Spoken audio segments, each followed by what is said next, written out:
This stream contains fast flashing images that may affect viewers who are susceptible to photosensitive epilepsy and other photosensitivities. Viewer discretion is advised.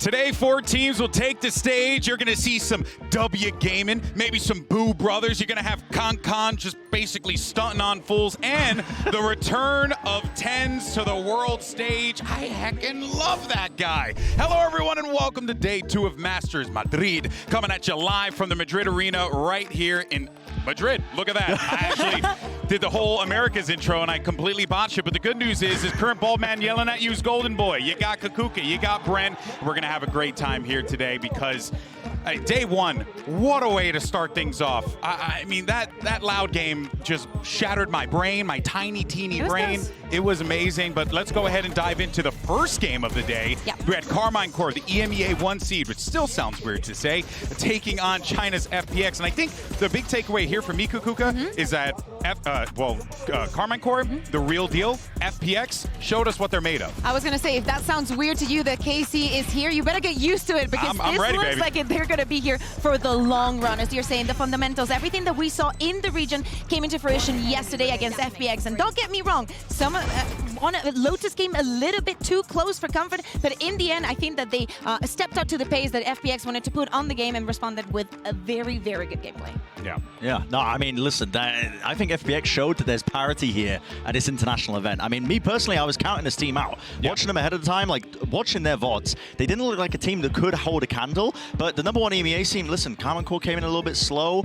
They did pick up the pace eventually, but they showed that they can actually wound them a little bit there. I was expecting a much more one-sided matchup. We didn't get that. FPX showed up big time. Yeah, and I just love to see the individuals really, going after those ones. That's something that we've come to love from the Chinese region. And of course, no different in that matchup. Of course, we'll see FPX a little bit later on. But then we take a trip over to the Pacific region as we had the number 1 seed, Gen G, face off against the Brazilian super team of Loud. And this one, oh boy.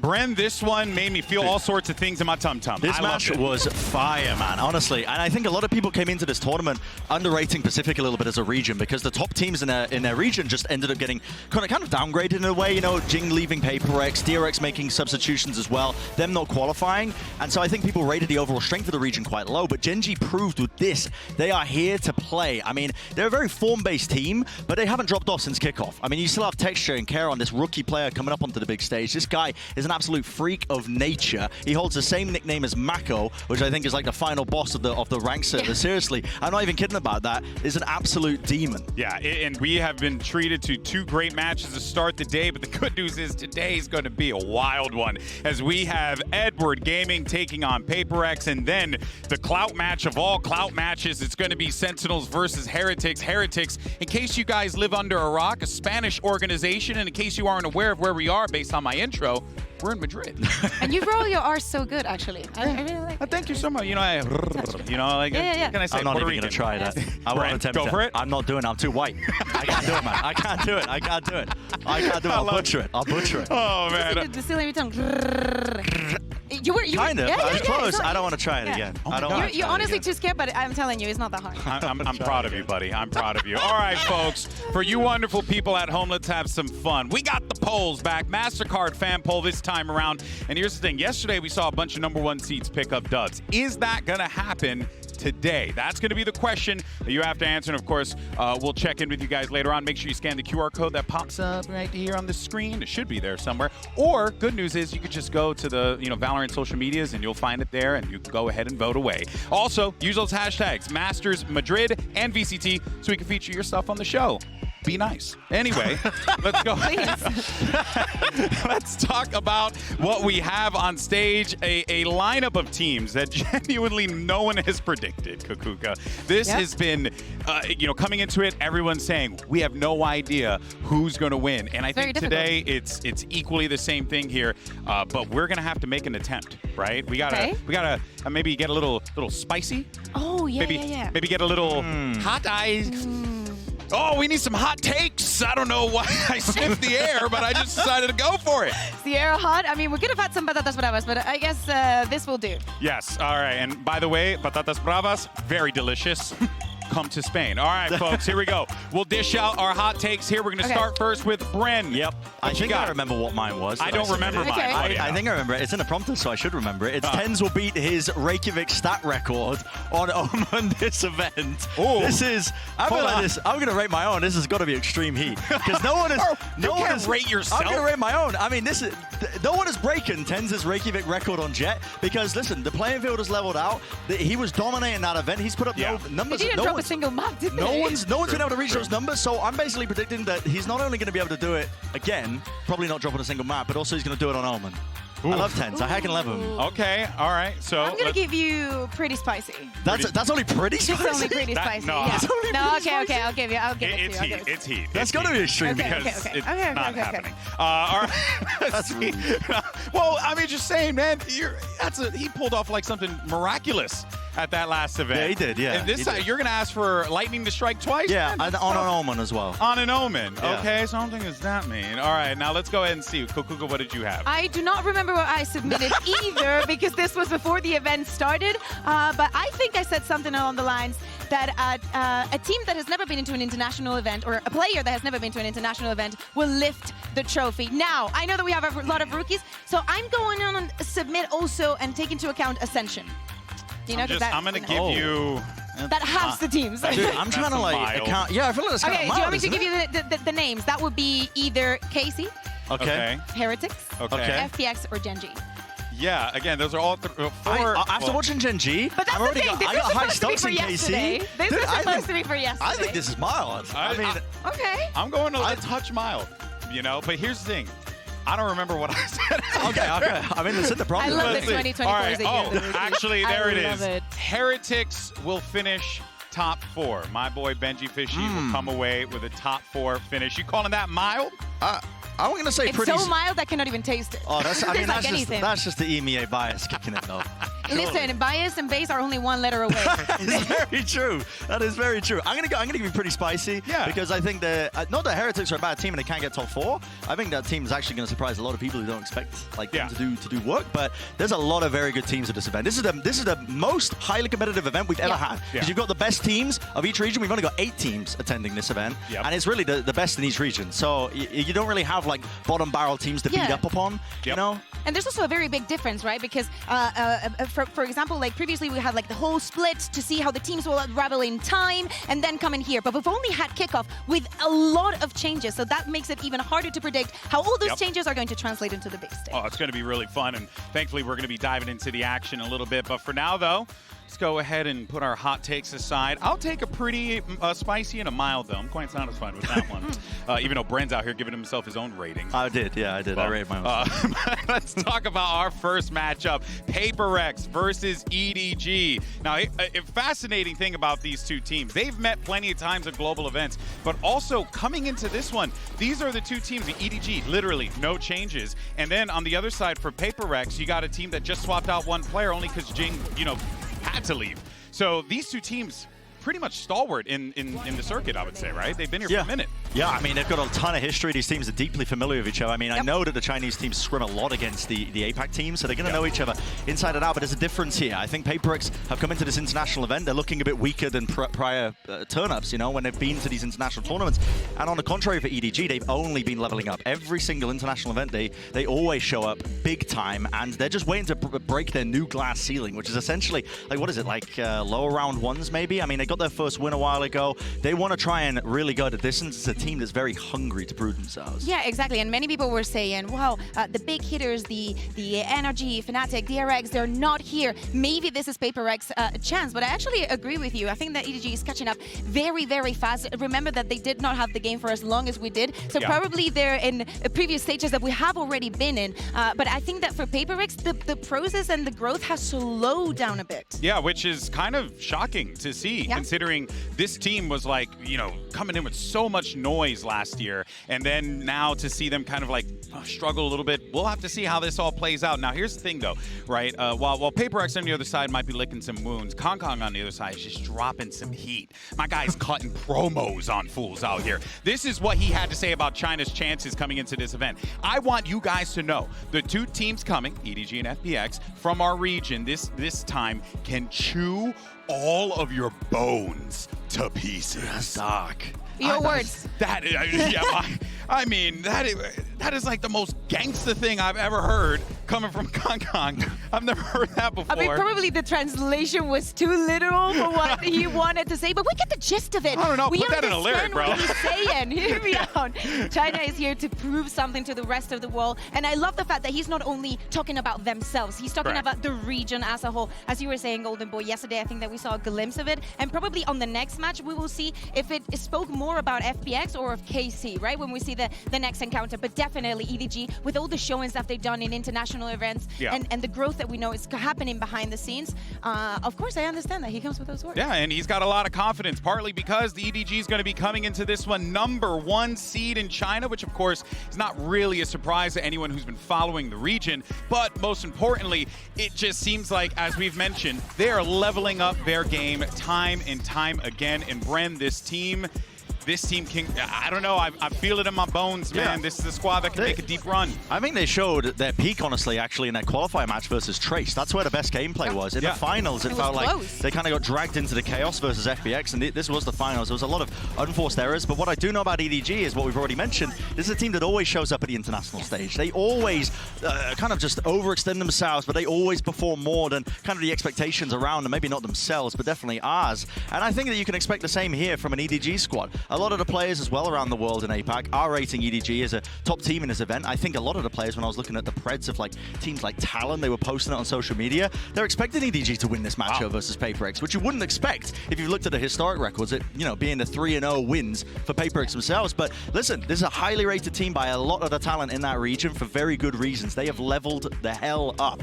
They made us dream, and actually yesterday I converted to Swissology, so I actually predict that EDG is going to win as well, because I think that this is their moment. So it looks like it's more their moment. Yeah. They converted to me. Yeah. It was actually the slapping. The slapping? Yeah, it was the slapping. Yeah. It was a good touch on it, yeah. All right, well, speaking of slapping, Kong's going to look to do that out there on the server today, and he, being the star of this squad, has really shown that not only can he be a high-impact player on the roles that we know him on, the Jets, the Flashies, the Opper, but he can also do some of the more fundamental things as well, support with agents like KO, and be a bit more of a Swiss Army knife for this team. Yeah, exactly, and I think that it speaks to the adaptation to the rest of the world and how they want to interpret the maps, because at the beginning for them, I assumed that it was just, let's shoot, let's click some heads, but then when you want to add on some depth onto your compositions, onto your team in general, you need players to be able to do things like, for example, going on the KO on bind and actually interpreting what you need in the game, such as the search for information, and also play for the rest of your team. Yeah, I think it's a logical transition. You can't just be a one-trick pony anymore where you're just playing one role. Kong has been experimenting for a long time. I mean, I remember this guy trying to op on Gecko on bind. I was losing my mind watching that stuff. But genuinely, like, the best players in the world, you think of players like Narrate as well as an example. They play the Duelist, but they also play the Initiator when the comp needs it, and fitting that in. It is the next evolution of EDG. Kong's been stepping up in that capacity big time. Yeah, he certainly has been, and it's been impressive to see him do that as well. Yeah, exactly. I think that we have to go back to the simile of they're going through what we went already, and we also had that time and place where everybody, you know, every team had a Jet 1 streak, and that went down pretty badly from some of the phases. For example, I don't want to call out anyone, but seen it, I know that, you know, has struggled a lot to find a new identity, right? So if they can learn from our mistakes and actually be one step ahead, that's time that they're saving to be on top. And we know that this is a very, you know, studied team. Like, they're doing the homework all the time. It's been very impressive. But let's go ahead and hear from the man himself, Kong, excuse me, who's actually standing by with the Insu. What you got?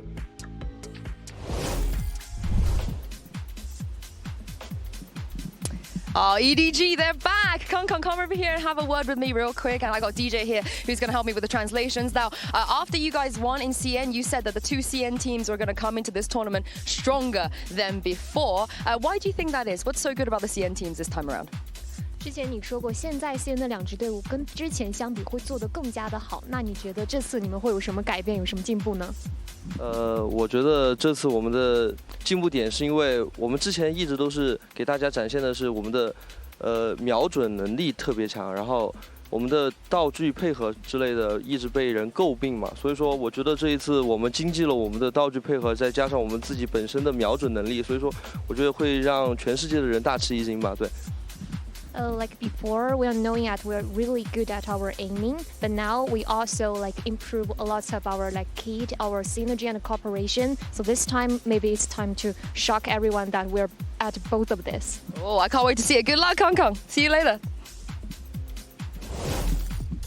A confident EDG is a scary EDG. But for now, though, let's go ahead and move on to their opponent, the number 2 seed from the Pacific region. Now, they finished second at Champs last year, but it seems as if this team, and you know, I hate to say it given the circumstances, Brandon, but it feels like this team has lost a little bit of that luster. Yeah, I'm a little bit concerned about map pools, I think, as well. This is a point I wanted to make about the shaky map pools for PRX coming into this event, because what you just saw there was them trying to condition for A approaches, and Gen.G just ripped us apart. They watched the VODs, they were doing a lot of aggressive extremity control out towards Gelato. Here's another attempt as well from Gen.G, where they just sent everything, the kitchen sink at them when they had this. And it really caught a team like PRX off guard when this comp on Ascent, they ran out against T1. It was looking pretty good. And I think this is a danger for this squad, because right now it feels like they don't have a strong footing on a large variety of maps across the board for this squad. They're really trying to come to grips, I think, with how to flesh that out. It's more evident as well when with their split comp. I think they ended up just replacing last minute the Sky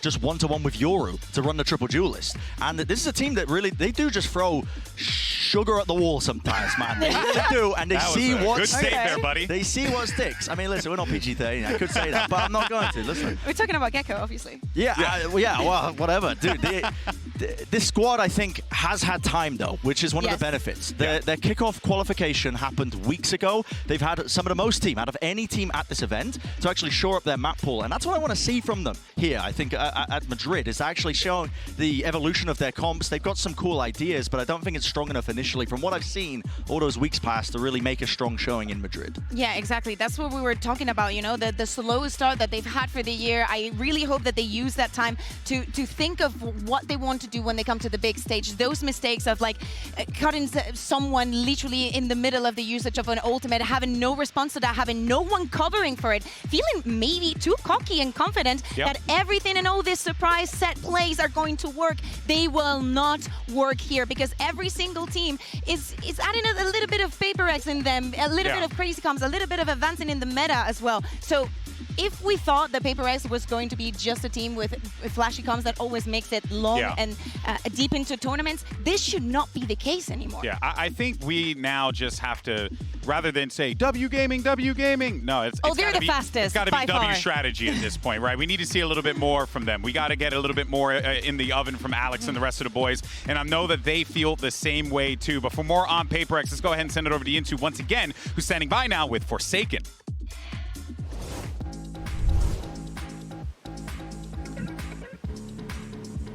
Here we are, everybody's favorite team, W Gaming, PRX, Hi Forsaken. Welcome back to Masters. Now, you're not coming in here as the number 1 seed of Pacifics, and some people kind of feel like maybe you're not as good as some of the other times you've been to a tournament. So tell me, how good are you guys right now? I would say 6 out of 10 for this tournament, but maybe you can improve more, who knows? We get a 10 out of 10 maybe later? Hopefully. I believe we're going to see it. Good luck, Forsaken. Very fascinating to hear Forsaken, you know, feel not as confident, which is kind of odd coming into this here. And let's actually take this opportunity to talk about him, because I think that, you know, it is reflected, Kukuka, in the performance that we've seen from him so far. A dynamic player that has kind of been tempered a little bit coming into Madrid. Yeah, exactly. And he's also, you know, been playing many different roles. We've seen him in many different agents. And I think that adds to the flexibility of PRX. He wants to do Mr. Do It All. We know that we've seen it in many tournaments. Just having, but that's the thing. These flashy plays are the reason why we love Forsaken. Yeah, I think as well. Him taking up that IGL mantle all those years ago as well. He's really has stepped into this role. He used to be, you know, kind of known just for playing Jet, but he has added that flexibility to them.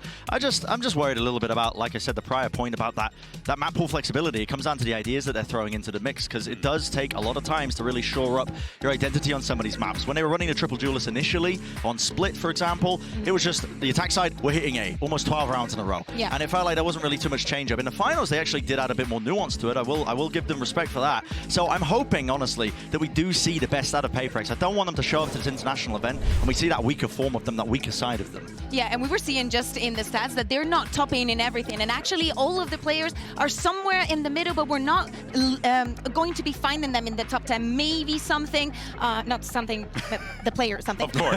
On that top 10, but actually they're not topping up. They're not have this crazy, super flashy players. They do not have like an array that is, you know, topping the region and actually giving us a reason to really support just based on numbers and looking at it from the outside. Yeah, it's, you know, they have a tall order ahead of them there, and they've been faced with many challenges. And actually, the challenge that they were faced when Kukuka had a chance to sit down and chat with them was that they were testing out a bunch of different cuisine options here in Madrid. So let's go ahead and check it out. Some local cuisine, shall we? What you got over here, Kukuka? Let's see.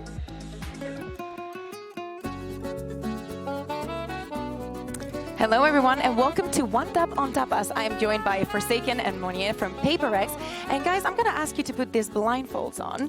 While I ask you, have you guys had the chance of doing your classes? Oh, okay. Have you had the chance of trying some Spanish food? no. No? This is my first time. Okay, what about you, Forsaken? I tried one in the hotel. It's called something paella. Okay, did you like it? Yeah, I like it. Okay, so I'm just gonna ask our OMEN people to just bring some food in. Okay, so for this first one, okay, you're going to be using your hands. I'm going to ask you, okay, I will guide you, no worries. I'm going to ask you, okay, to think of what it is. You can try it, you can grab one and try it. Wait, is it here? Yeah, it is there. It's exactly that. Oh, it's so soft. It's soft, yeah. Wait. And I'm going to ask you to rate them as All right. well. So I just... Yeah? It's edible, I promise. Monia, thoughts? What do you think it is? It is... This kind of like a ham, I think. Yeah, it's ham. Do you like Definitely it? ham. I like it. You like it? What I mean, yeah, I always eat breakfast with this, so... Okay. It's like a bacon or ham, I'm not sure. Okay, you're right. This is jamón. Jamón ibérico. Hamon. Very nice. You like it? What grade? How, from 1 to 10, how do you rate it? I rate it 8.5 out of 10. 8.5? I already ate 6 because I don't really eat this breakfast, like this kind of breakfast. Ooh. Okay, we're gonna move on to the second one. I hope you guys didn't have breakfast this morning. I'm gonna pass you your forks. Okay, This hand? sorry. Okay, you good? Thank you. Okay, I'm gonna guide you as well because this is going to be complicated. Actually, Okay. gonna get it ready for you. Okay, you have it. Okay.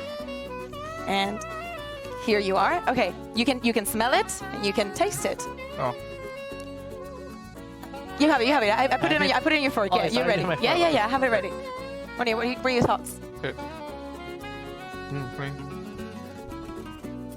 How does it taste? Oh, It's like potato Okay. with tomato sauce, I think.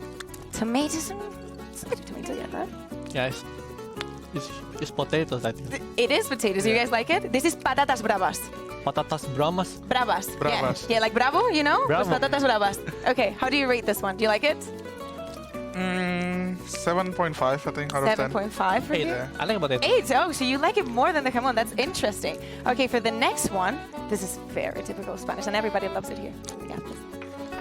Thank you very much. Oh, I'm loving this one. I'm just going to cut it for you and give it. This is very typical Spanish, and I think... Oh, sorry. Oh, sorry. Here. It's a bit complicated. Here. You got it? Oh, yeah. I got Okay. Wait. 1 second. Oh, Very typical. And you have to like this one. If you like the previous one, you will like this one. Okay, you guys can go ahead. I cannot promise that I won't eat this afterwards. Thoughts? What's in it? It's an egg. It's an egg. Yeah. There is egg. Do you want to have some more? Yeah, one more time. Yes? this is egg? It has egg. It has something else, though. You could, okay. Okay. I have no idea. You don't know what else is in there? I don't know, it's something new. Would you like it? Yeah, not bad. Egg, bad? potato, Yes, there is and potato. Oh, yeah, that's spring potato. onion, I think. You good? Oh my god. Thank God they gave you one with onion. So what do you think it is? I think I saw this in the hotel. I think it's Probably. Spanish omelette, I think. Yes, exactly. This is tortilla de patata. Okay, how do you rate it? 8.5, I like it. 8.5, Yeah. okay? 9, I like it. 9, yes, good, because this is one of my favorites. So I'm very happy that you guys liked it. Okay, so the last one is very easy. You can use your hands for this one. Let me just, thank you very much. Thank you. I will guide you, no worries. Okay. So you're here, you are here, Grab it. Is that as a funky texture, right? It's very like soft. It's creamy, right? Yeah, it's creamy. So It's okay if just it crumbles grab in your hand. Yeah, you can grab it however you want. Yeah, you can grab it like that. Okay. Is it too warm? No, it's good. Okay, what's in it? Ice. Ice. It's cheesy. Oh, it's cheesy. Do you like it? You don't like cheese? I don't like this, but It's really Like cheese croquette. It is actually a croqueta. This is also one of our very typical dishes. But this one, I believe, has jamón also in it. You know, we mash with all this. I didn't test the ham though. Oh, okay. It's okay. You can have some more. Okay, I'm going to ask you to take your blindfolds off. Would you recommend to everybody to try this food at home? Or if they come to Spain? Yeah, the Spanish omelette is really good. Okay, what about you? yeah, I think Spanish omelette. I agree with Onion. Okay, thank you very much, guys. I hope that you enjoy the rest of this day. And of course, you win some matches. Yeah, thank you. Thank you.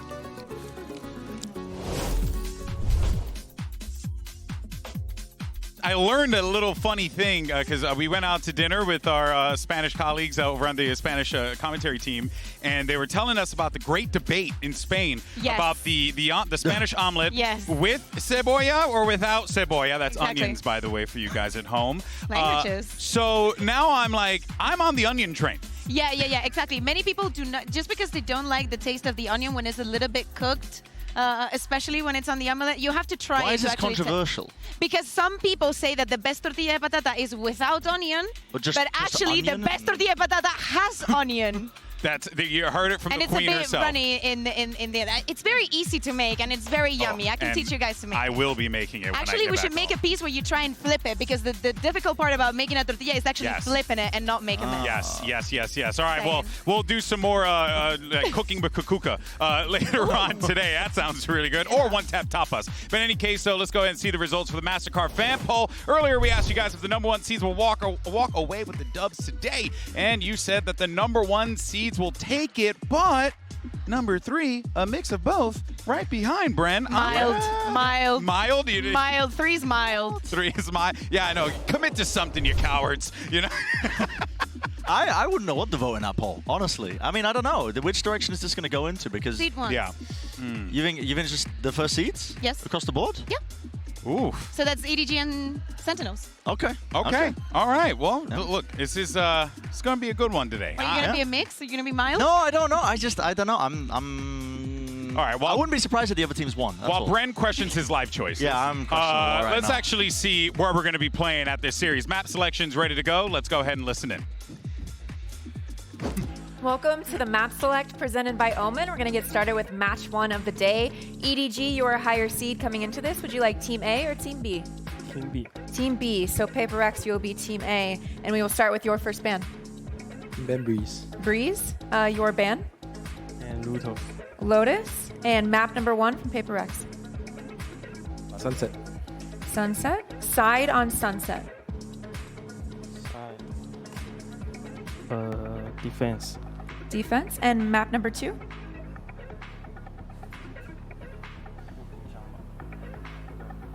Bind. Side on Bind. Attack. And then next set of bans, starting with PRX, you have Ascent, Icebox, and Split. Within Icebox. Icebox. You have Ascent and Split. And Ascent. Then Ascent, so by default, map number 3 will be Split, PRX, Side on Split. Pick attack. Attack. All right. Good luck to you both.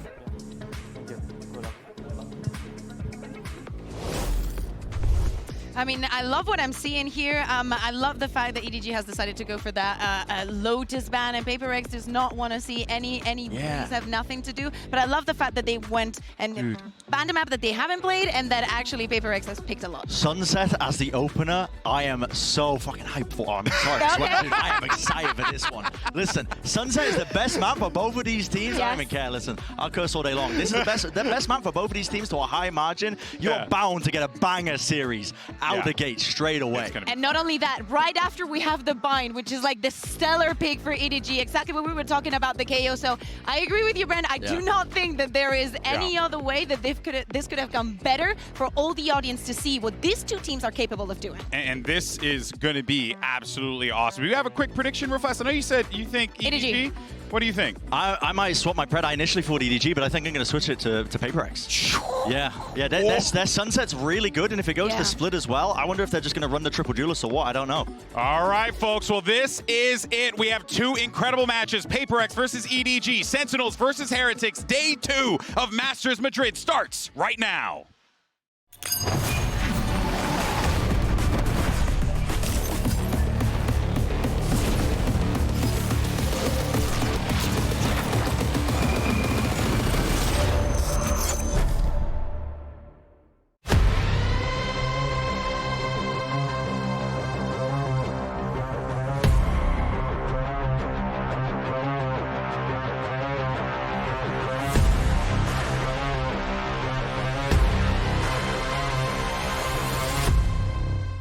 Awesome. Okay, here we go. Ready and action. 今天这次应该是第4次遇到 HyperX 了。我觉得三顾茅庐，诸葛亮都出来了，第4次也差不多该赢了。再输就丢脸了，得游回去了。兄弟，输不了了，这次我该输了，输不了。I mean, we tend not to jinx ourselves, but I guess our target this tournament is not really about winning the whole thing. We don't really aim big. We go one by one, you know, like slowly but surely. That's always been our motto in the team. 少了一员大将，这是战胜他们的好时候。反正我认为，如果我们真正赢下他们，可能算是击败了一个我们的心魔嘛。And I think it's good. I mean, I kind of like where we don't even have a lot of attention to ourselves. And yeah, gotta start from below again, and we slowly build up again, you know.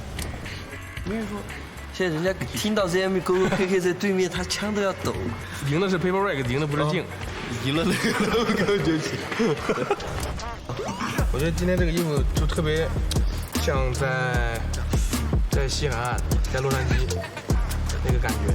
我现在就想起我买的那个花衬衫了。在休息，潮男从来不在乎温度。Everybody thought we were going to do horrible, and then, you know, we dropped 0 maps to make it to Masters. So, my directorial vision for Masters Madrid is going to be beautiful, spectacular, 10 out of 10, beautiful plays, trophy lifting, just absolute cinema. We did a lot of preparation for it, and I think us being kind of underdogs helped us a lot. I feel like it was written in the stars for Heretics to make it to Masters Madrid. The mise en scène, the cinematography, everything is going to be perfect. Oscar-worthy performances, a masterpiece.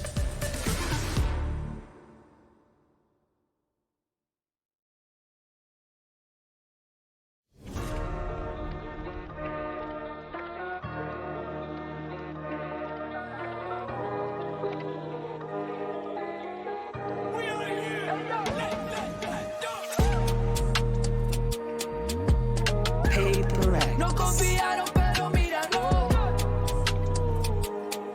Llego con los míos y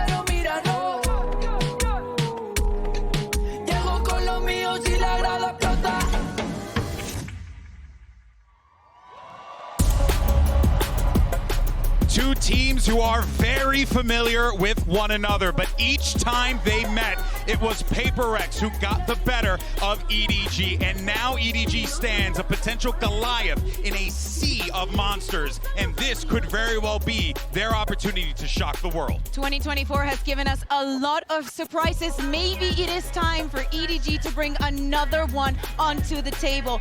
Fourth time that they're facing up against each other. This has to be the one. With the recent change and the recent performance from EDG is the best moment to do it. A lot of questions, I think, coming into this for PRX. I mean, how much have they elevated their own game? They got a good opening. As I mentioned, I was very overly enthusiastic about the map pool, but Sunset landed on that one. It is one of the best maps for both of these teams, and I'm excited to see them really just clash in that capacity. But as we get deeper into the map pool even as well, I mean, EDG have shown that they've added that nuance to their gameplay. They're able to slow down rounds. They're really able to really play the macro like a lot of top-level teams are. I think they've shown that potential there. I want to see it on the big stage here and now when they're up against a PRX squad that loves to just take control of the tempo. I think that's one of the key win conditions when you're playing against a team like PRX, is making sure they can't just run away with just running you over with your defensive setups, making sure they can't, you know, force you to just rushing into decisions. If you can take control of the tempo, kind of like what Gen G did against them in the kickoff finals by making proactive plays, it's one of the keys to victory that this team can look forward to, I think, if they want to try and get their first win ever against this org. Yeah, exactly. And as you mentioned, PRX losing to Gen G also shows how to exploit the weaknesses. It's half of the homework done for them, but also for PRX. Not everything is solved, and of course they can have the time to fix all of those small mistakes. But EDG is going to be, or at least try to be, on top of their game, following every single thing, every single new thing that they put onto the map. It feels as if, and you heard in the promo right before we got into this one, EDG, Kong saying, you know, it's finally time for them to end this jinx that has kind of loomed over them this entire time.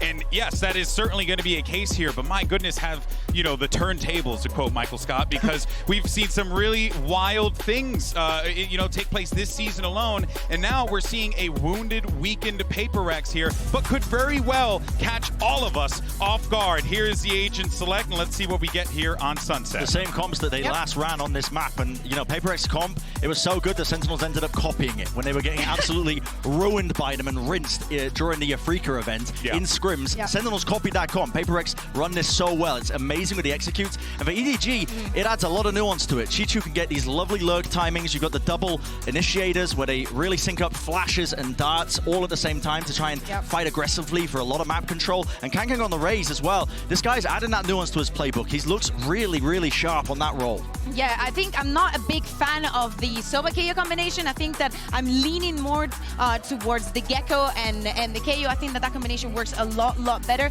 I'm very excited to see how they're going to be countering the time-ins on those walls and how they're going to be, you know, exploiting PRX's lack of that very info-gathering sentinel.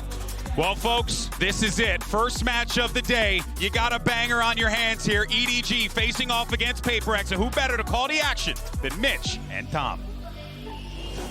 Thank you so much, Golden Boy, Kakuka, and Brent on the analyst desk. Tom, I'm ready to kick off this matchup. I'm so excited. The atmosphere in here was electric. It's going to get better as the days go on, but I don't know the games are going to get much better. This one is incredibly hype. Yeah, and I think both teams having a sort of, I guess, a slightly shaky aspect to them actually makes me think it's going to be more exciting, because in the past, PRX have been in great form, even when they've been running with a stand-in.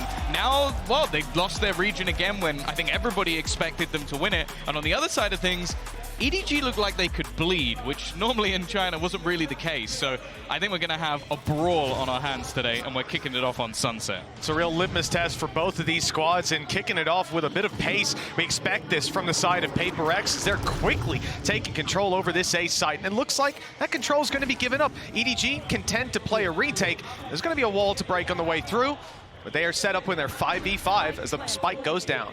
Yeah, one of the few teams that is still going to be running a Sage pretty much anywhere, but especially in pistol rounds, it's definitely going to be more of an irritation. Now, EDG have held on to a lot of utility as they now look to set back into this retake.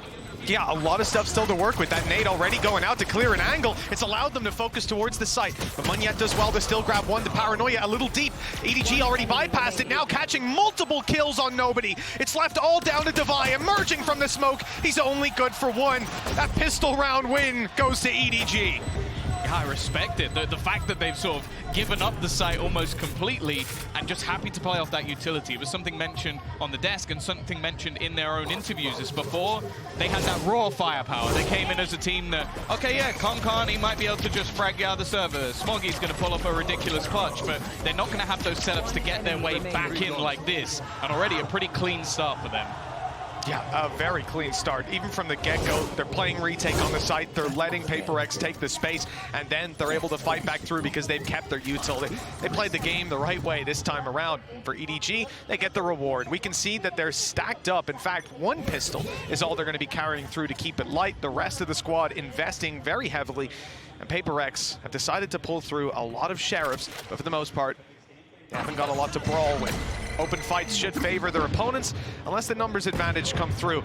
And we are seeing the exact same strat from them, same run through. This time, we're not going to get a Sage wall down to block off, so it could be even easier for EDG to fight their way back through. Also, EDG have even more utility because obviously they're the team of the buy, so they now have still that paranoia, multiple flashes. Like, they're going to have to make a pretty severe mistake. And again, there's that initial sort of setup from Chichu just to get them the information. The only real danger is just aggression, but it's so messy! And Munyet doesn't manage to get anything. And well, they have managed to at least find themselves a kill, but they need to get so much from this position, even dying to a blast back. And Devi, his late lurk may not be expected, but he needs to buy such a ridiculous amount of time, and it isn't going to be happening.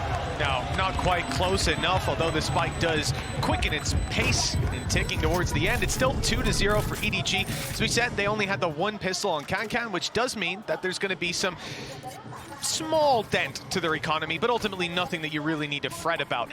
On the PRX side, I'm curious to see where they come out of this one with, because they're going to have all the money to work with, all the credits, full utility. This is their way back in. Yeah, this is where expectations become a little bit different.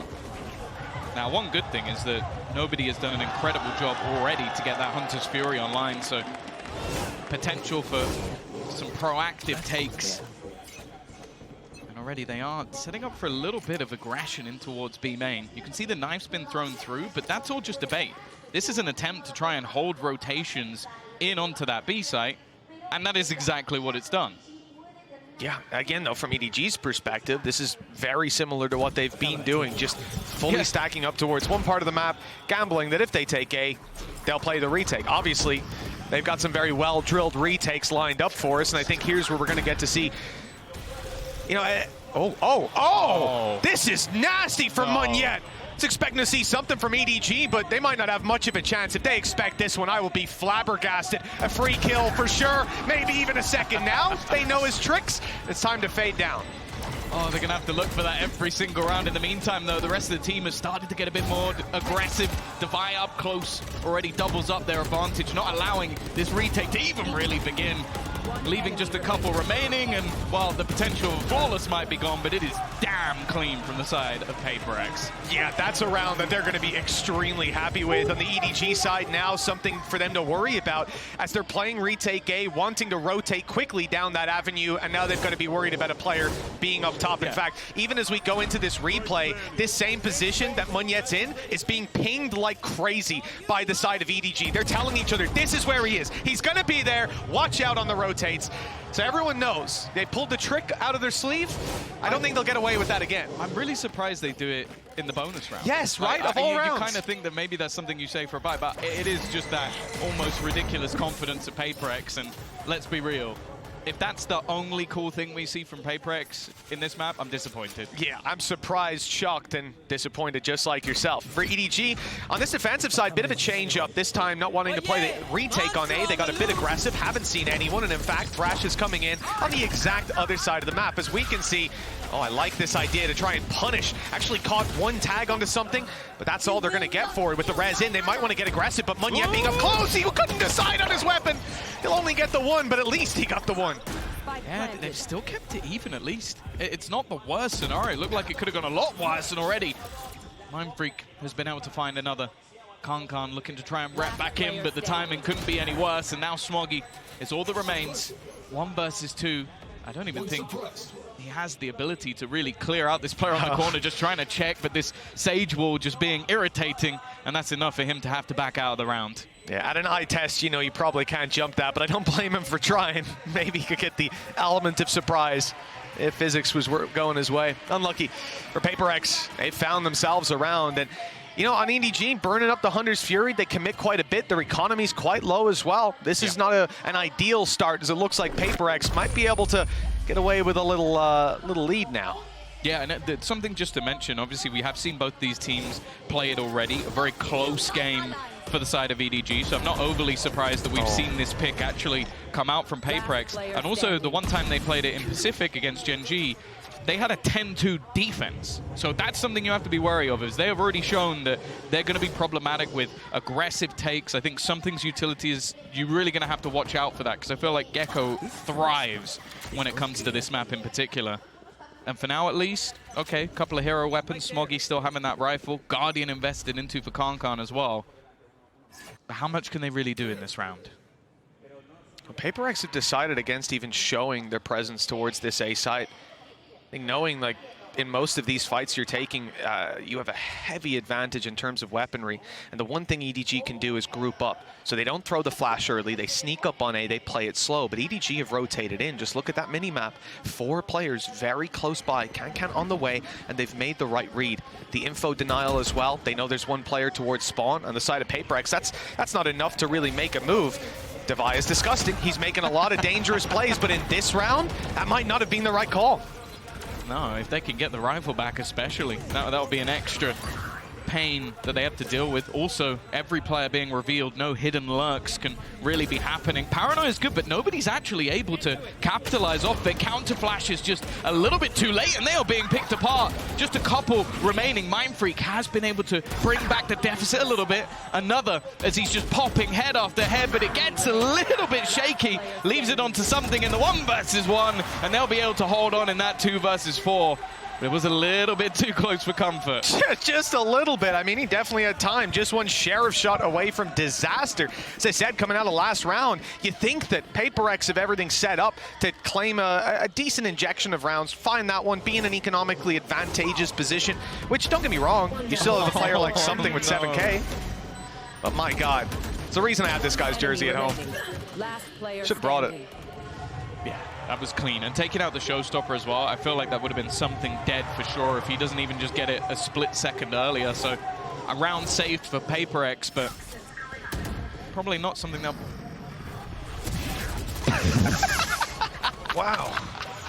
The best part is he was already on the wrong side of the trap, didn't go deep enough. Devi, good for 1, that's it though, shut down, and this round has crumbled pretty quickly if you're PRX. I mean, they might have shut down a showstopper in the last round, but, well, it looks like Kankan will be dropped again. Something tagged, low HP on Mindfreak, and they know where both of these players are. EDG have all the info to play with. It seems to be a formality at this point, unless something has an incredible 3K up his sleeve. That was one of the most audacious changes in pace I think I've seen in a long time, because think about how PRX have been playing so far. It's been slow defaults, normally ending up on the A site. This round, he just tries to TP into mid. And the thing is, EDG have been playing a lot around that mid area for the fast rotations for retakes. So it's interesting that he thought there was a gap there. I'm not sure what piece of information they had that they believed that was going to be clear enough for him to take such a risk, but it hasn't worked out. Something's still ever dangerous, even when not playing on that jet. See if he can make this one at least a little bit costly. He's looking for the fight. He knows that planting at this stage, allowing them to retake together, won't quite work out. And while Smoggy is patient as he hunts down something in the end. Yeah, again, the right call to try and thin the herd a little bit, but this is a head-scratcher of a play. I mean, the sound cue is there. The kill is easy to claim. With the smoke close, I guess the idea is, even just thinking to the round before, if I'm not mistaken, we had 3A, 2B. That was a gap in the previous round. It wasn't this time, so an unlucky gamble. As we end up 3-3, quick check-in with the economy sees that we've got enough money for everybody to buy. Utility's going to be pretty healthy, and something has got an operator. Hey, he's stealing this one out of the book of Kankan, the Gecko op. That was something we saw back on Bind not too long ago. For now, though, back to the slower style default, maybe expecting a little bit of aggression. Especially with how easily they've got into the post plant, I really don't mind the operator. Just allow him to sit on an angle and try and shut things down. And Mindfreak again, he's had a decent amount of success in some of these early fights. For now, though, EDG doing well just to try and slow the pace a little bit, using their smokes. And again, you can see it's basically a retake setup over on that A site again, just with a little bit of extra info off the trip. Yeah, the fake, or the attempt to sell a fake on the B site is decent, especially when you've got a Viper's Pit online. They can't afford to give this ground up and play behind the wall.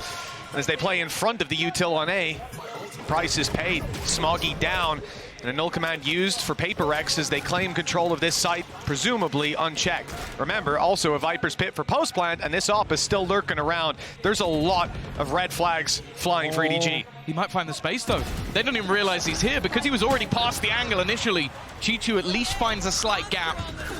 Already though, Thrash thrown out will give an awful lot of information. They're going to spot at least one player in that backline, and look at Devi. Slowly on the wraparound, he was following it, but the shots might have just given his position away. The operator going to hold the gap in a wall. You'd expect something to hit this shot all day long, and he won't miss. 3 kills already to his name. Little bro going to be sent out just to try and claim some extra space, but for now, still a lot that EDG need to do, and not a lot of time to play with. Kankan, the last man standing, and he will meet the same fate as the rest. Well, I expected something to do, well, something on the op, Nice, but I wasn't really seeing that coming. Write that one down. Yeah, actually, I'm trademarking that one. But EDG calling a pause after that, and then you can understand why. This is just one man finding all the space in the world, despite some decent plays for them to try and break their way back through. I think the harassment from Devi played a big role as well. The fact that he follows up on the Thrash, takes the angle, fires a few shots, and he just runs away. Just lets them know, I'm behind you, by the way. And now they've got to worry about that. It slows them down. It gives time for the op to position. The shots are there every time. So you can't see at the moment because there's a timeout, but I'm looking at Kankan with a glass cannon operator. Now, it would be a little bit of a bold call to try and have that through into this round to try and do something on the defense, but I'd love to see him go toe-to-toe with something, because we are talking about 2 of the best operator players in the world. I think Kankan has been someone that has consistently been mentioned with this gun. Unfortunately for them, finances are not amazing. They would have to take a risk. That's the thing. It's whether they want to try and bridge the gap of him being who he is. See, this is the thing, though. This round just might not be the one for it. Just because you don't have any teammates that have a rifle. They don't have anything to back you up. So unless it's even a gamble on the defense, because you're going to sit on B with that op. If they go A, like they have, what are you going to do? I don't mind it, because if you lose it, the cost is just too high to pay. Instead, you won't, because it's Kankan.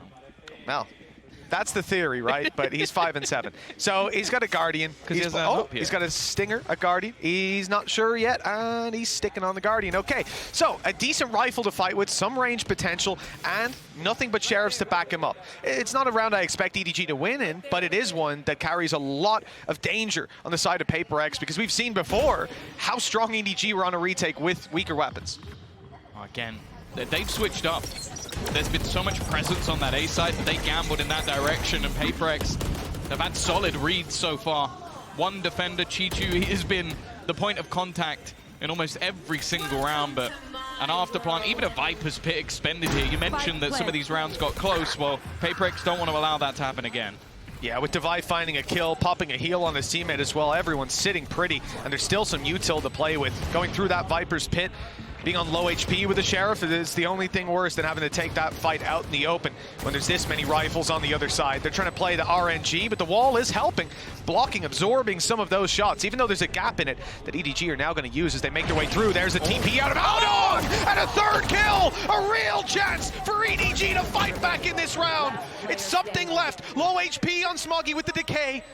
And it's an op to work with for something. Now the heals come through. That op needs to land its shot. The time already running. Can something even save the rifle at this point? He's got to run fast, and looks like he'll just about be caught. Yeah, they've got rid of him. That's so much damage done by EDG, and honestly, I don't know how Haldong managed to do as much as he did, pushing into a Viper's Pit, finding a gap, and getting 3 kills off the back of it. Again, that's another low buy round for EDG. Okay, well, that one, yeah, fair enough. And then he paranoias into a shrouded step like that. 2 very quick shots when you're, essentially nearsighted. Not bad at all. Yeah. The thing is, though, it's whether or not they're able to now capitalize on it. Because they have done that a couple of times where they've made things a little bit more costly. Either way, though, again, it's going into this slow push towards the B site. A death ball coming out from the side of PRX. They have managed to sort of play with their opponents. Bear in mind, they've only seen Mindfreak. Now they'll have the information and can finally start getting that rotation in. Kankan is going to be nowhere near the action, and Littleborough is going to be making sure that plant is in. I don't think they're going to be able to deny. Oh, no, they have. Okay, that's something that will at least buy a bit of time. Yeah, no operator to play with for PRX after losing it last round. EDG on the retake. Kankan's going to be a big factor for them.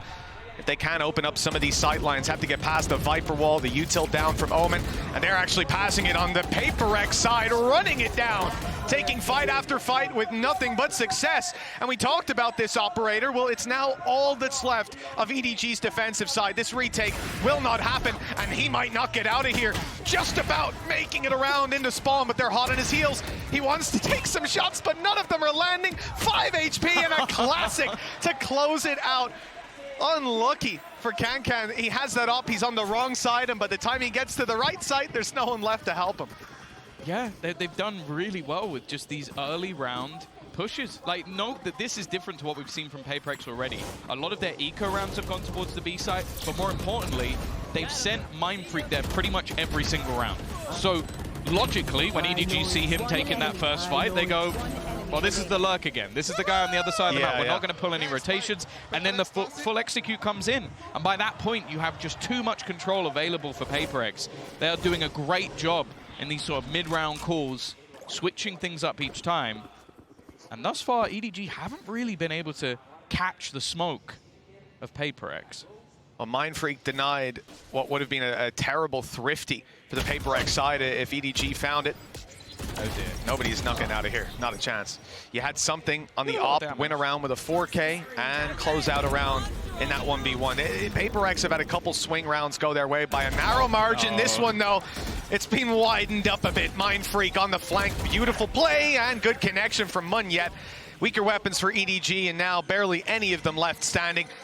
One of the main ones being Haodong, who it looks like Mindfreak has some spidey senses tingling because he knew he was on his way back through. They picked them apart again. This time the low buy not looking likely, and you want more? Smoggy again. Just trying to catch Smoke. He doesn't even realize where his opponent's gone. Just trying to catch them and will finally meet his opponent of Mindfreak. It took it long enough to get there. It won't matter. 7-3. PRX after the first couple of rounds have been nigh on dominant. And for a team that, as I said, we watched them kind of get battered when it came to the game versus Gen G. They've come into this, I think this morning, saying, yeah, we're at a 6 out of 10. I'm sure EDG don't feel that way.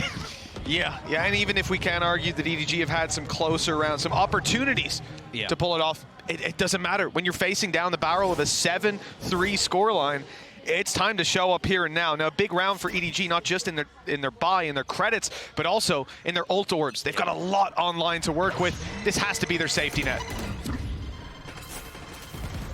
Well, this time, nobody is going to be battling once more for that B control. You can see an immediate rotation from EDG. Just being able to get that little bit of control is enough for them to try and just pull rotations. The retakes over the last few rounds just haven't been working. They need to try and get some of those early fights in, and they'll win one. Kankan's removed Mindfreak. He has been the biggest thorn in their side thus far. I like this position from Smoggy. Good shots last round. The nade is down, but they're a little disjointed. The 1v1 taken against Haodong doesn't go well. For EDG, no smokes left to play with. No, from the shadows. Oh, and Mindfreak's right back into the fight. The shot doesn't land either. And Kankan sprays and finds bullets coming back at him from Mindfreak, who was dropped moments earlier.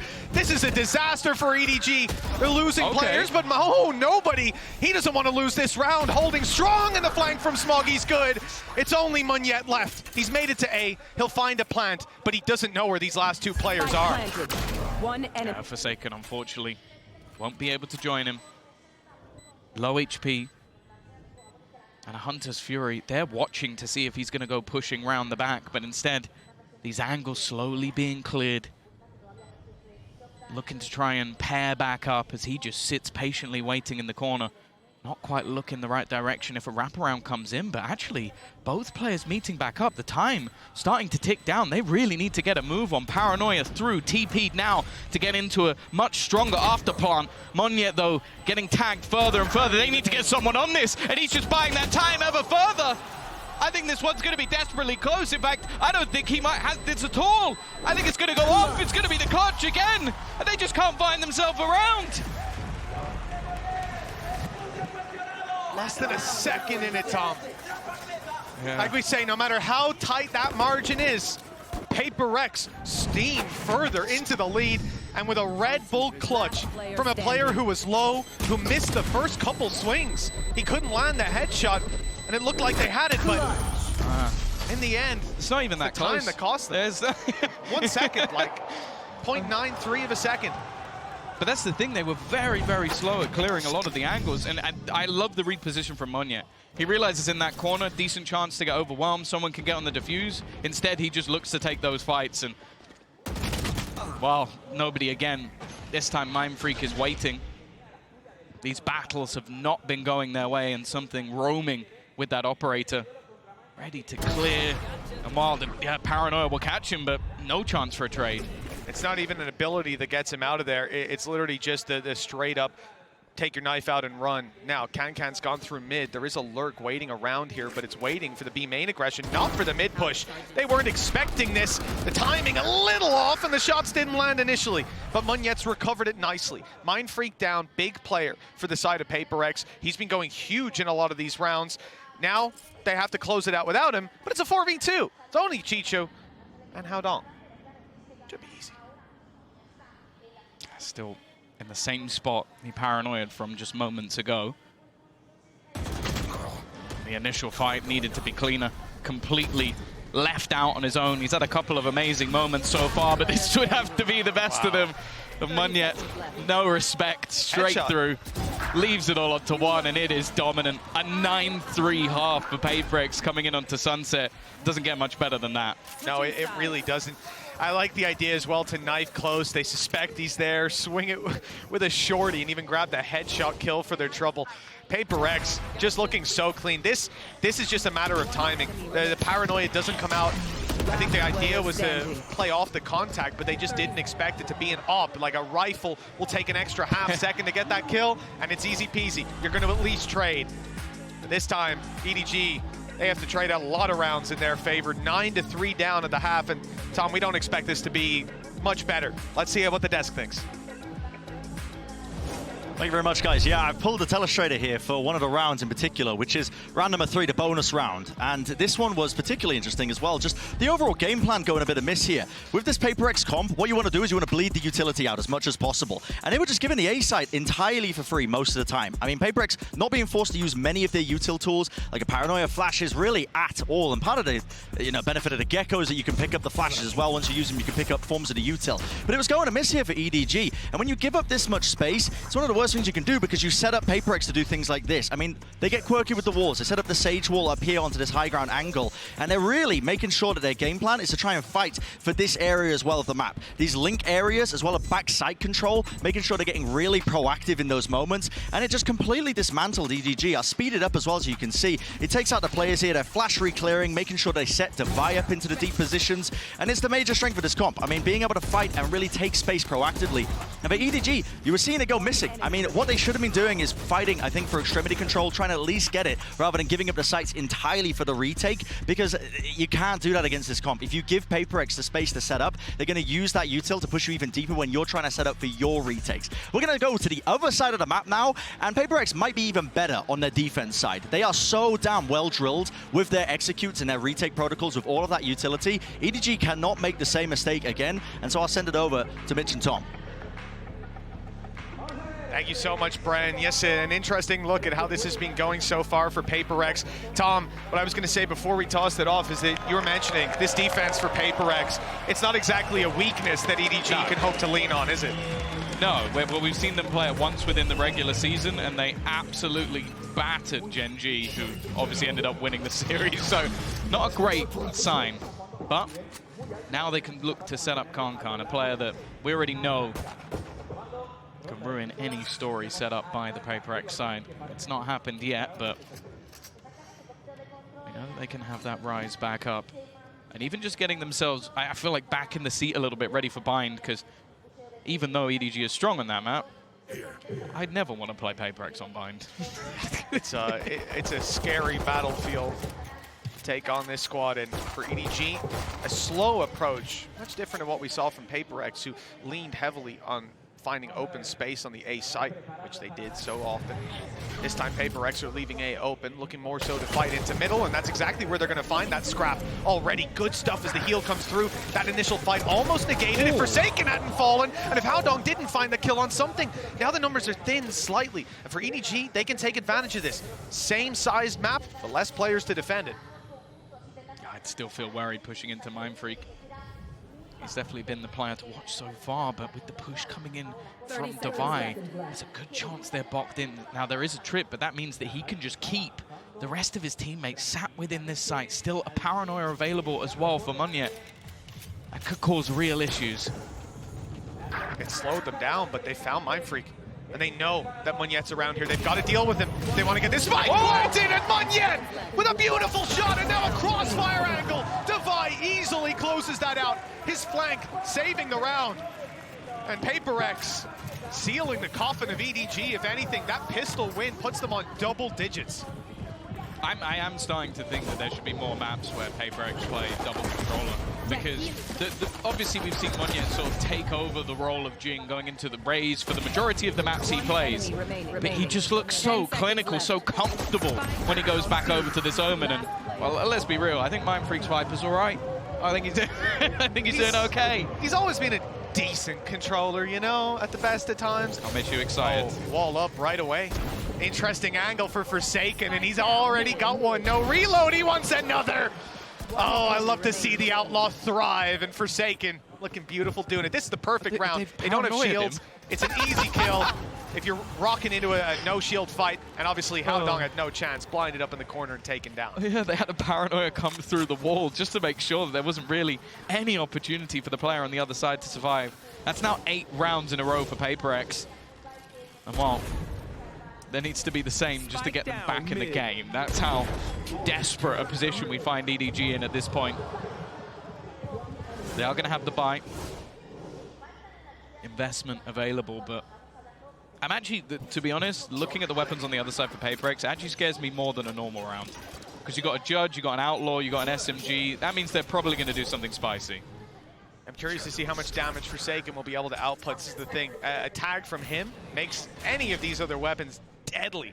But he's playing a much more passive role in this round. Util dispensed on A, and the rotate around towards top mid. It'll be a much slower round, but he will look to maintain that control over middle of fight. In fact, onto Chichu seems inevitable as Mindfreak is caught in this corner. There was no way out for him. Good kill by Kankan. Yeah, that's a big fight to have, because it also gives them a lot of space over onto the site. Outlaw in position, and the slow somewhat deterring the players on the attack. They're going to start falling back, but Devi has now retaken that space, and we'll just wall it off. Even if it's just a little piece of information, that's something that can be brought through. They are now going to start building up, though. The thought on EDG's side is, okay, well, if they've walled this, it probably means there's no one here, and they can get over the top of it. That's what I was wondering. Like, it seems like that left side's jumpable, but they still hear the sound cue with how close they were. Now, Forsaken hasn't quite managed to get the damage done on the Outlaw, and the flank through by Chichu's being watched. He's beautifully positioned, but the jumping Judge wasn't quite anticipated. Even still, that's the only kill for PRX so far, and it may well be the only one they find. Both players on 45 HP. Nice and uniform, but it's about... I was going to say it's about to become one player. Never mind. Devi perfectly dodged that, but not the second time. Yeah, and on the other side, something has just decided to go for the save, so a good clean start as well. And I do like the fact that even though EDG are down, they're definitely not playing like it. They're taking their time, making sure they clear everything properly, trying to play with the rotations of PRX, and really giving themselves the best possible chance to start what will be a mountain comeback if they manage to do it. For something, it's whether or not he really wants to go for anything here. Financially, the team could afford it. He's already going to take the head off of Smoggy and just look to try and fall back, send out wingman to try and just deter them a little bit from pushing. And hey, made things at least a little bit more costly. Yeah, Menti didn't have to go running in towards mid either and risk there being a player there. His back was secure. I think this is very nice by Chichu. Again, the fact that you have a jumping judge coming around and he's kind of low, it's unlucky, to say the least of it. But for EDG, we need some big rounds to fall into place right now. 11-4. If PRX win this one, it's more or less bind that we're going to be thinking about for EDG. This attack side has seen some elements of the PRX aggression. This time, we might get a little bit more. Straight up mid pushing 4 players around this part of the map. A is left wide open. And they don't get contact, so they fall back. But it allows them to be ready on beam much, much quicker than EDG should be ready for. There are so many players ready and waiting. They've been able to take out at least a little bit of that utility. But I think the hesitation is right from EDG. They're just going to stop. I think they saw so much utility flying through on the other side, but it just hasn't hit the same this game. Something... Given an opportunity to take that fight, and with your duelist, your entry, your space taker down, it's not going to get any easier. Now, the A site is open for business, but I feel like someone almost needs to be left behind to try and catch someone on the rotation, because if you allow PRX to retake, I don't like those odds, and well, nobody is at least going to be able to find one before trying to back away. Oh, no! Oh, wow! So this is a big change, because, you know, PRX obviously happy to play retake on A from the start of the round in a 5v5. In a 5v4 without Concon, even better. But now the numbers have changed hands a little bit. The advantage no longer sits towards PRX, and there's 2 players on the B site still with a lurk from nobody, active in mid. This has to be huge for Devi, and he won't get anything. These last 2 players even splitting up. Oh, this could be dangerous. They don't check the close right corner, which, I mean, you wouldn't really think to check this late on in the game. Well, the punishment dished out firmly. Nobody. Massive round. He's had some big rounds like this before, but we can't rely on that every single time, Tom. 11-5. Oh, that was huge from him. Just taking some of that space back into mid, being able to fight the player in market, and then win a duel of, I think it was 2 players peeking him from top mid. That really shouldn't have gone their way. And he's pulled out a hero play that has given them at least a little bit of an opportunity. Alex is going to take a moment to try and talk things through with the team, because that's the thing. Even EDG just getting themselves a little bit pumped up. We have seen this team pull off miracles in the VCT before. So they want to stop this before it gets any legs whatsoever. Yeah, it's definitely time to pump those brakes, take a second look at how these coming rounds are going to go, because remember, the first one, it's not looking great for PRX in terms of credits, but they're going to have ults online soon. Even in this round, that kill from Devi gets your res from the shadows. They have a Thrash coming in, so they better make sure that Arsenal isn't disbanded for no reason. They got to be using it, presumably, in the following round, round number 18. It does. I'm looking to see how much they actually invest into this round, because at least right now, I'm looking at something having an operator. And again, he is someone who could definitely pull off miracles. He was fantastic with it even on the attack. There's no way. There's just no way. Like, if you wanted to throw, there's just no way. I mean, he has a Thrash for next round. Maybe he buys it now, runs a weaker weapon, and then just decides to use Thrash next round. He'll be back contact. He's going to do it. He's crazy. On defensive side as well, it's a risk. Maybe he can save it if things go wrong, but really the hope here, the gamble, is that he's able to find some serious value. And as we can see, well, EDG were backing off, and it looks like they won't be coming near beam. Oh, never mind. The danger zone has been entered by Chichu. He's going to go for a pick. He's pushed so far up, but both have gone down immediately. That's it. That was the thing. Either you had to get value with the operator or save it. This is the worst of both worlds, as he has gone down with the operator. They know exactly where the players are rotating to as well.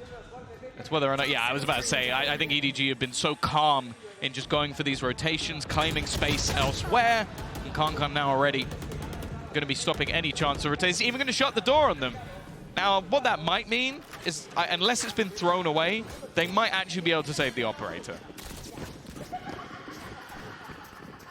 It's actually a very nice recovery, I suppose. They carry this weapon through to the next round, and I have nothing negative to say about it. It is just the risk that they run of it being dropped, of one of them picking it up, or of that weapon going down. And if If EDG decided to take B, then you're not getting it back. It's gone. But Bulldog and an AWP carried through to the next round. This is the idea. Like I said, Devi needed 1 kill. He didn't get it, but he's dead now. So he's got a res to work with. Monyet might not have the From the Shadows, but I doubt that's going to ruin their plans. So realistically, they have a lot to work with. You never know, maybe he'll get a kill with the operator. I don't think he's in the right place at the right No, he's a time. little far away. If there was a Neon, I'd give him a chance. But no one's getting to his neck of the woods anytime soon. Mind Freak, oh, you're in danger.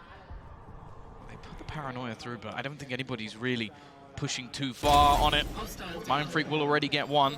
It's how much more can he make this costly?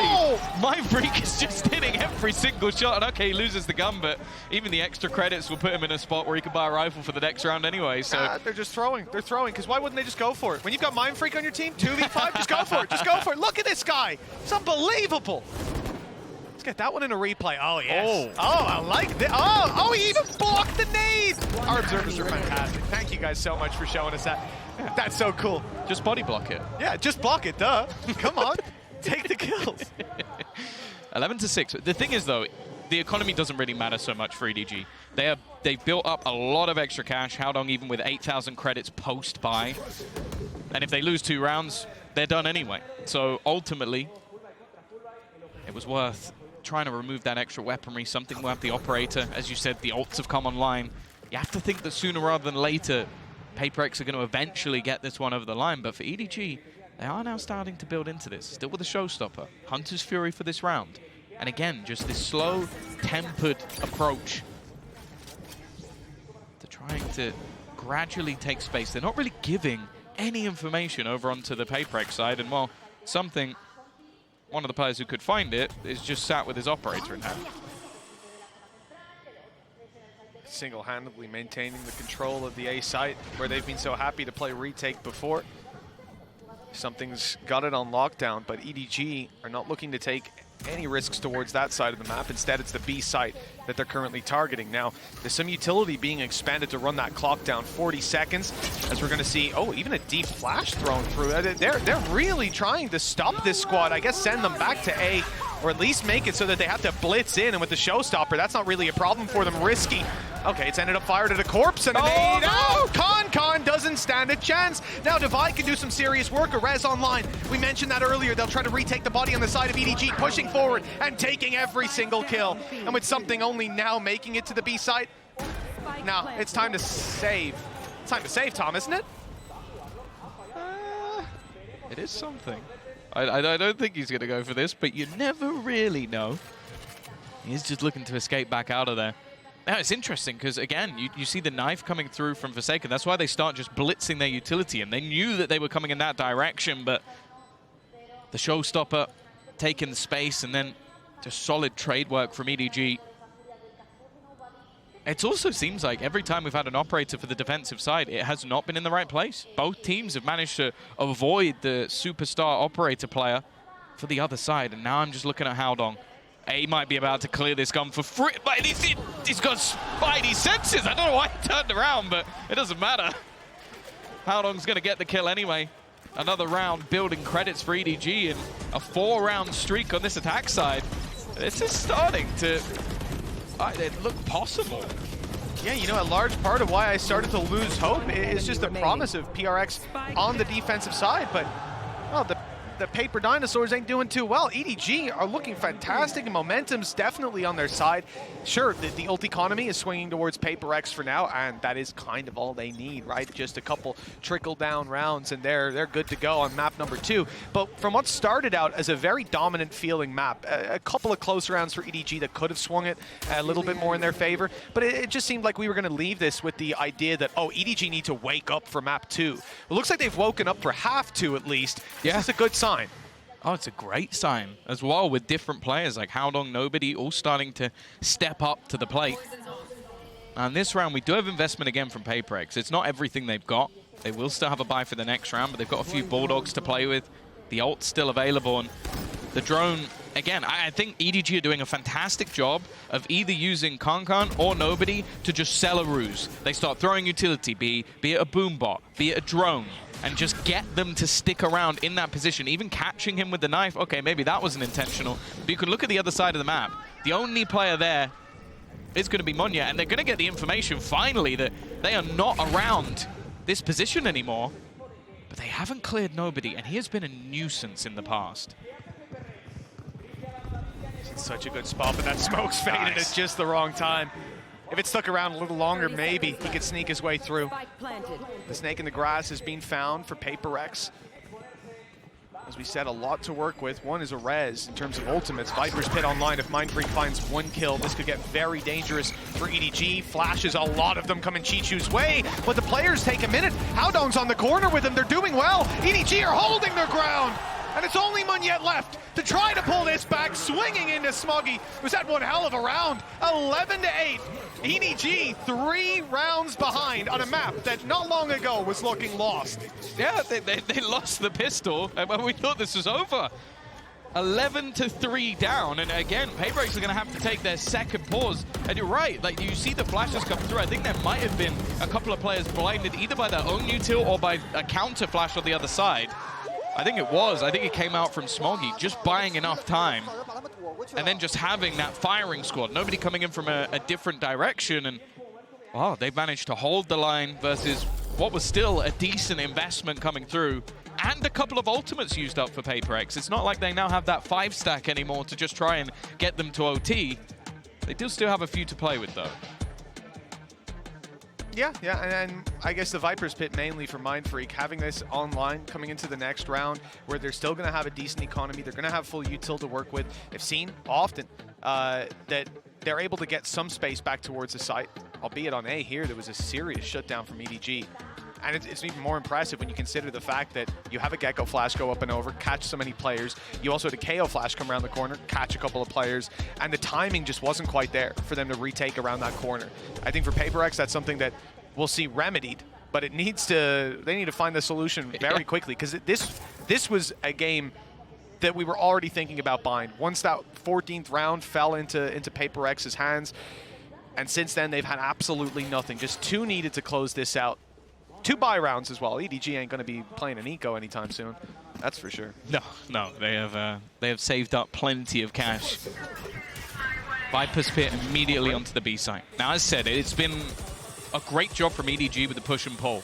They've been selling fakes with different players in different rounds, leaving different lurks, making things awkward for the side of PRX to read. But with shutting down B main, unless they're going to go through the Viper's Pit and try and fight Mindfreak, they have to try a different avenue.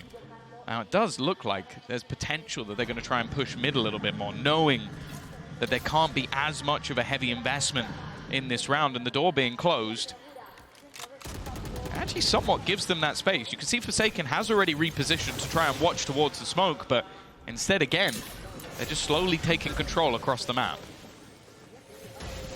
I do like EDG's approach. I like Devise as well. The wall is great for control, but he's got an angle up above it. Howdong didn't even realize he was shot at just there. The silencer, I guess, really working for him. It doesn't look like there'll be any punish. Did see the players move up towards mid, though, so the rotate's already underway from Devi, and Forsaken is locking it down. Double flash through. Paranoia is good, and Munyet's able to follow up now, positioned a little closer. As Devi gets there, he's not even needed. Chichu, the last man alive, and he's got a 1 versus 5 straight into the op. First time something's really had that success with the op defensive side. And they finally found the round. it's almost the kill that mattered the least. Like 5v1. I got him, guys. The op was worth it. Again, though, I feel like that's another scenario where PRX have done well to go, okay, we'll set something up to have space initially. We've got the Viper's Pit on the other side. We have faith in Mindfreak. Where else can they go? Mid. And that's where they have that 1-2 punch of Forsaken and Munya, the double flashes, as you mentioned at the time, just basically making it so that it created some awkward, disjointed fights. Can't come way out in front of everybody else. And PRX do well to just trade things in the end. Leaving EDG now, after what was a 5-round streak, some real hope of them turning this map around. They need another 4 in a row to take this to overtime. And for them, they're going to give the coach another opportunity to try and switch things up, try and almost give them just that little bit of extra confidence. Because that's the thing, I think this has been the first round where they haven't been able to do their sort of like A main, B main fakes because Viper's Pit shut it down. Now that's not going to be there anymore for PRX, so they still have a very good opportunity to turn this back. Well, 4 opportunities for PRX. 4 very stressful rounds ahead for EDG. This is where things get a little bit more real. You know, we talk a lot about those comebacks and how difficult it can be in general. If you lose a map 13-4, you know, it can suck. You feel like you were shut out. But you can go into the next map and say, guys, we didn't even play that, you know? Yeah. No one was awake. It's fine. We got the next one. When you make that comeback, when you spend all this time fighting your way back in, and then the door's closed on your face just as you get there, it really, really sucks. But hey, EDG have been there before as well. They know how to battle back from those mental positions. That won't be a real challenge now. Slow through and a deep orb. This is PRX telling EDG, we're going to fight for this control over B main in this round. Yeah, I think it was an adaptation that was needed. Just allowing them to have a lot of this control to late execute has definitely been causing issues. And something...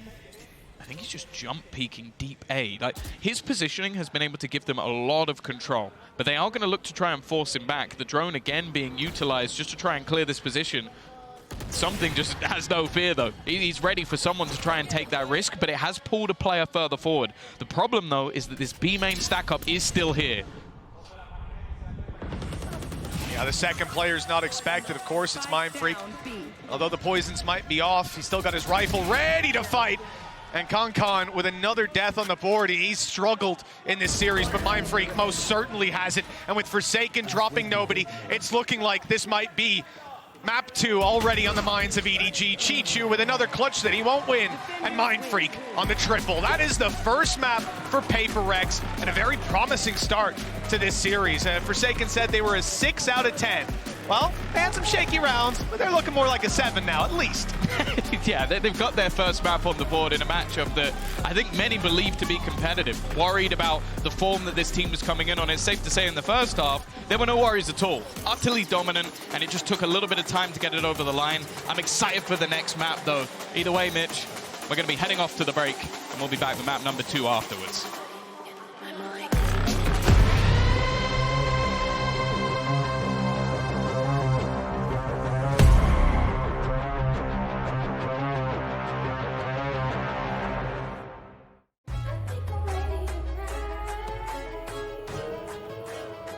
Hey guys, it's Jimmy Lin.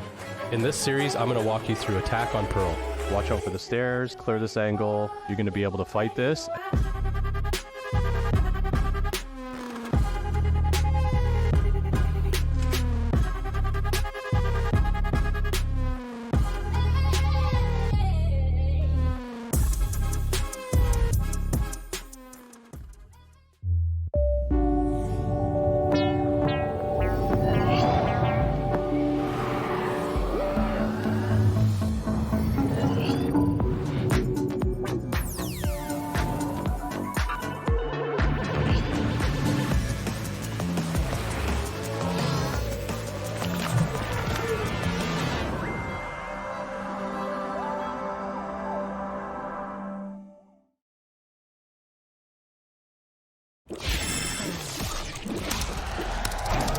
Red Bull gives you wings.